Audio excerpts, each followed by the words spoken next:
The Elder Scrolls franchise is one which is steeped in lore, widely loved game mechanics, 5-star writing, and some of the best high fantasy in the video game industry. The franchise started out in 1994 with the release of the Elder Scrolls Arena, a DOS game with basic mechanics and even more basic graphics. Bethesda Softworks, the developers of the franchise, followed this up with Daggerfall, which became more focused on the gameplay than the story, with improvements being made to the code and the way the game worked. Daggerfall was the first game to feature a 3D camera, which allowed the player to freely look around using the mouse. Let's start off looking at some of the game's visual features. When Skyrim was released in 2011, it was praised for having some of the most detailed and realistic graphics in both the Elder Scrolls franchise and the world of video games in general. Throughout the course of the year, it became almost infamous for acquiring some of the most top-notch hardware available. As time went on, more and more user-created content, also known as mods, was made by adoring fans of the game, which have led to an influx of screenshots from players competing for who can get their game to look the most realistic. Sadly for the PC crowd, the game's UI elements and menu system have clearly been designed for consoles, despite the franchise's long history on the PC.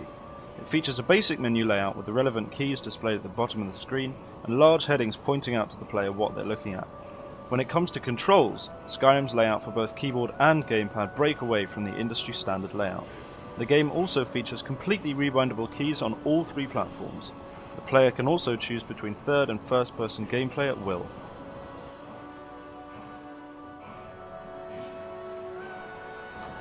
Another big focus for Bethesda during development of both Skyrim and the previous Elder Scrolls titles was immersion. As a result of this, there are no cutscenes in the game. There are occasional moments when the game takes control of the player character's movement and camera, allowing certain scripted events to take place, but other than this, there is no break in gameplay from start to finish. World detail was a big focus for Bethesda when developing Skyrim. Todd Howard, the game's director, was quoted as saying he wanted to make a game where you could look at a fork sitting on a table in close detail, then leave the house, look at a mountain and be able to climb to the summit. Bethesda managed to achieve both ends of this game world scale very effectively. Overall, Bethesda managed an unprecedented level of detail and immersion within Skyrim, which is why I would give the visual aspects of the game a mark of 80 out of 100. Now let's talk about the gameplay. The game is entirely single player with no online features whatsoever, which didn't come as a surprise considering this has been the case for every title in the series. It is quest-based, with the main quest line serving as the game's central narrative, and a huge array of side quests and small tasks for the player to complete. It was the first game in the series to feature what are called Radiant Quests. This is a mechanic where random quests take any number of values and put them into one objective, effectively giving the player infinite quests to complete. The game is set in the titular Skyrim, one of the many provinces of the game's larger setting, Tamriel. It is primarily based on countries like Norway, with the inhabitants of Skyrim being tall, fair-haired folk with a hardy attitude to life.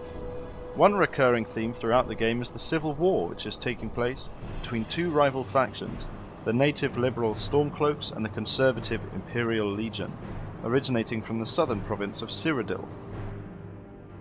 A large part of Skyrim's gameplay is based on the player interacting with the various characters throughout the game. As such, voice talent was a big emphasis on Bethesda during development. The previous title, Oblivion, although featuring more A-list voices than Skyrim, with talents such as Patrick Stewart, Sean Bean and Terence Stamp, only had a total of 14 voice actors spread across potentially hundreds of NPCs dotted around the world. Bethesda fixed this by employing over 70 voice actors for Skyrim. Overall, I think Bethesda put a lot of effort into getting the player as immersed as possible in the game, but they also missed out on optimizing the game for all three platforms, with a larger focus on the console market than the PC market. This means Skyrim's gameplay gets a solid 75 out of 100 from me.